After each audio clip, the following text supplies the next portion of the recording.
వాగీశ్వర్యే నమ బాలాద్రిపురసుందరీ దేవతాయే నమో నమ గురుపాదికేభ్యో నమ. మనం మిథున రాశికి గురుడు ప్రవేశిస్తున్నాడు వృషభంలోకి. ఇప్పుడు మిథునానికి వ్యయంలో ఉన్నట్లే కదా, అంటే సహజమైన సప్తమ స్థితి. గురుడు ఈ జాతకానికి ఈ రాశి వారికి సహజమైన సప్తమ స్థితి.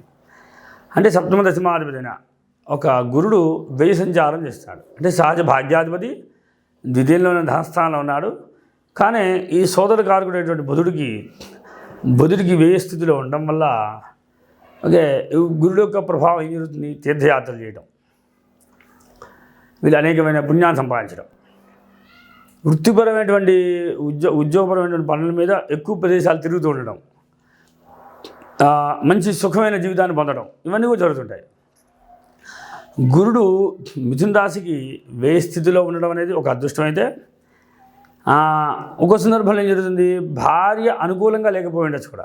ఈ మిథున రాశి వారికి సప్తమ దశమాధిపతి భార్య అవుతారు కదా, ఆ భార్య గురుడు అవ్వడం వల్ల ఒక సంవత్సరం పాటు భార్యతో అంత అనుకూలంగా లేకపోయి ఉండొచ్చు. అనుకూలంగా ఉన్నా ఏదో సమస్య ఉండొచ్చు, లేదా ఎంత ప్రేమగా ఉన్నా లేదా వేరే ప్లేసుల్లో ఉండాల్సి రావచ్చు. ఇవన్నీ జరుగుతుంటాయి కూడా. కనుక ఈ జాతకానికి ఈ మిథున రాశికి అయితే గురుడు యోగించలేకపోతాడు. మిథున రాశికి కనుక అందులోనూ వృషభంలో ఉన్నాడు కనుక కొంచెం ఎక్కువ ధ్యానము, పూజ, పునస్కారాలు చేసుకోవడానికి అవకాశాలు ఉంటాయి. సహజమైనటువంటి మిథున రాశికి ద్వితీయం ధనస్థానం అవ్వడం, కర్కాటం అవ్వడం వల్ల ధనాన్ని వీరు బాగా సమృద్ధిగా భయంకరంగా అసలు ఎలా ధనం వస్తుంది తెలియని ధనాన్ని సంపాదిస్తుంటారు. అంటే ఎవరికి ఏ పని లేకపోతే వీళ్ళు మాత్రం పనులు ఉంటాయి, ఏదో ప్రోగ్రామ్ ఉంటుంది వీళ్ళకి, ఏదో రకంగా ధనాన్ని అయితే వీళ్ళు సంపాదిస్తుంటారు. వీళ్ళకి ఏవి ఆపరమాట. మిగతా రాశి వాళ్ళకి ఎన్ని పనులు ఉన్నా ఏదైనా సమస్య సాధారణ అయిపోతాయి. కానీ వీళ్ళకి కరోనా వచ్చినప్పుడు వీళ్ళకి ఏదో ప్రోగ్రామ్స్ ఉంటాయి. అంటే వీళ్ళు ఉద్యోగపరంగా వృత్తిరీత్యా ధనాన్ని సంపాదించగలుగుతారు. ఈ మిథున రాశికి ఒక అడ్వాంటేజ్ అది. ఈ మిథునం ఎప్పుడు కూడా వ్యాపారం, అన్ని వేళలా ఇది వ్యాపారానికి అనుకూలంగా ఉండే లైఫ్ ఇది. కనుక మిథున రాశి వారికి వ్యాపారపరంగా ఇటువంటి లాభాన్ని పొందుతుండొచ్చు. కాకపోతే ఇప్పుడు మిథున రాశి వారికి గురుడు ప్రవేశం ఉండడం వల్ల అనుకూలంగా లేదనుకుంటున్నాం. అలానే లగ్నాధిపతి బుధుడు కూడా దశమ స్థితిలో ఉండి శుక్రుడితో కలిసి ఉండడం వల్ల ఒక సందర్భంలో యోగదాయకంగా ఉంటుంది. వాళ్ళు జరుగుతున్నప్పుడల్లా మళ్ళీ యోగం మిస్ అవుతూ ఉంటుంది. కనుక ఒక రకంగా ధనయోగం ఒక 50-50 అని చెప్పుకోవచ్చు. ధనపరమైన ఆలోచన, కుటుంబపరమైన ఆలోచన, వీరికి అంతగా పెద్దగా కుటుంబం మీద ఫోకస్ చేయడమట. అలానే సోదరుల స్థితి మంచి పొజిషన్లో ఉండే అవకాశం ఉంటాయి. సోదరులు ఒక వెలుగుతుంటారు అనమాట. అంటే వీరు సోదరులు మంచి పొజిషన్లో ఉండాలి. ఒకవేళ రవి కనుక వీళ్ళకి అనుకూలంగా లేడు అంటే మాత్రం సోదరులు బలహీనంగా ఉంటుంటారు. అంటే చాలామందికి మిథున రాశి వారికి సోదరులు మంచి పొజిషన్లో ఉంటారు. ఒకవేళ రవి బలంగా లేకపోతే మాత్రం సోదరులు బలహీనంగా ఉంటారు. అంటే మనం చెప్పే మాట అది దానికి అనువదించుకొని మీరు చూసుకోవాలి. నేను ఒక రాశి గురించి చెప్పేటప్పుడు ఆ గ్రహ బలాబలాలను చెప్తుంటాం. ఆ గ్రహం బలంగా ఉన్నప్పుడే అది యోగం వస్తుందని అర్థం చేసుకోవడం కూడా మీకు చాలా అవసరం అన్నమాట. ఎందుకంటే పెద్ద విషయం గురించి మనం మాట్లాడుతున్నప్పుడు ఆ విషయాన్ని అది బలం లేకపోతే అది నేను చెప్పేది జరగదు. ఎందువల్ల అంటే అది బలం లేదు కనుక, ఆ గ్రహంలో బలం లేదు కనుక. అదే గ్రహం బలం ఉంటే నేను చెప్పింది జరుగుతుంది అని మీకు అర్థమైపోతుంది. అది రెండింటినీ మనం టాలీ చేసుకోవాలి.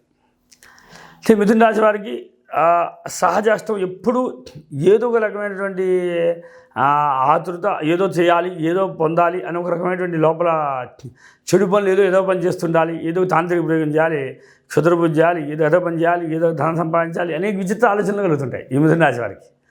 ఎప్పుడు రహస్యంగా చేసేవి చాలా ఉంటాయి అన్నమాట. అంటే వీళ్ళు చేసే పనులన్నీ కూడా ఇల్లీగల్ బిజినెస్ ఎక్కువ ఉండడానికి ఛాన్స్ ఎక్కువ ఉంటాయి మిథున రాశి వారికి. ఒక పురుషుడైతే ఒక భర్త లేని స్త్రీని పొందాలనో లేదా వాళ్ళ వెంట పట్టము అనేటువంటి విచిత్ర ఆలోచనలు కూడా కలుగుతుంటాయి ఈ మిథున రాశి వారికి కానీ ఈ మిథున లగ్నం వారికి కానీ సరే. అలాంటి ఇప్పుడు గురుడు వ్యయ సంచార ప్రభావం వల్ల కొంత అనుకూలంగా ఉంటుంది, కొంత ప్రతికూలంగా కూడా ఉంటుంది. అయితే తృతీయ స్థితి ఇలా ఉంది. చతుర్థాధిపతి తల్లి కారకుడు, తల్లి సంపాదన తను తినడం, తల్లి సంపాదన తను అనుభవించడం కూడా జరుగుతుంటుంది మిథున రాశి వారికి. అలానే సుఖము, మంచి సుఖాన్ని పొందుతుంటారు. అంటే వీరికి వాహన యోగాన్ని పొందుతుంటారు. వాహనంలో వీళ్ళకి ప్రమాదాలు జరుగుతుంటాయి. వాహనం ద్వారా లగ్జరీ లైఫ్ ఎంజాయ్ చేస్తుంటారు. వాహనాల ప్రమాదాలు జరుగుతుంటాయి. ఒకవేళ అనారోగ్యం వచ్చేట ఉపటాన్ని తగ్గదు వీళ్ళు ఎప్పుడు ఏదో ఒక రుణము, ఏదో ఒక అనారోగ్యాన్ని కొంచెం పొందుతూ ఉండాల్సి వస్తుంది అన్నమాట. ఎప్పుడు వచ్చిందంటే ఉపటాన్ని పోక ఇబ్బంది పెడుతూ ఉంటుంది. అది వీళ్ళు చాలా జాగ్రత్తగా గమనించాలి.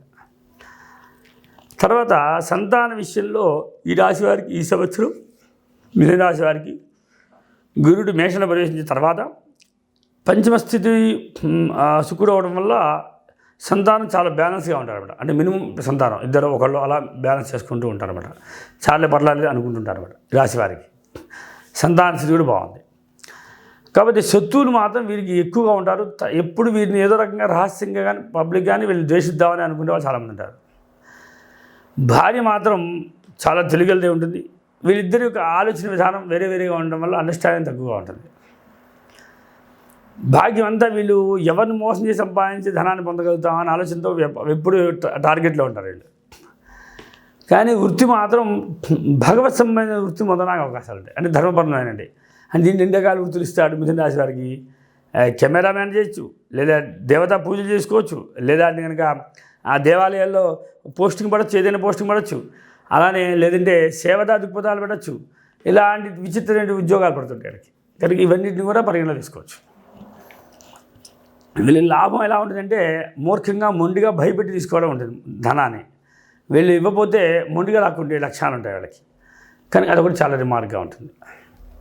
దాని తర్వాత సహజమైనటువంటి వ్యయ స్థితి శుక్రస్థితి కనుక శుక్రుడు యొక్క ప్రభావం బాగుంటుంది కనుక మిత్రులే కనుక వీళ్ళు ఇల్లు గృహం కూడా చాలా అద్భుతంగా చాలా అందంగా కట్టుకుంటుంటారు. చాలా చాలా విశాలంగా చాలా ఫెసిలిటీస్ ఉన్న ఇల్లులా కనబడుతుంటుంది. ఈ రాశికి చాలా అద్భుతమైన యోగాలు ఉన్నాయి. విద్యా విషయంలో మాత్రం వీళ్ళు ఎప్పుడేదో గ్రంథాన్ని రీసెర్చ్ చేస్తూ ఉందామని ఆలోచన కలుగుతుంటుంది. మిథున రాశి వారికి ఏదో చదువుతూ ఉందామని ఏదో గ్రంథాన్ని వీళ్ళు చదువుతూ ఉండగలుగుతారు. వీళ్ళ థాట్స్ అనేది చాలా వెరైటీగా రహస్యంగా ఉంటాయి అన్నమాట.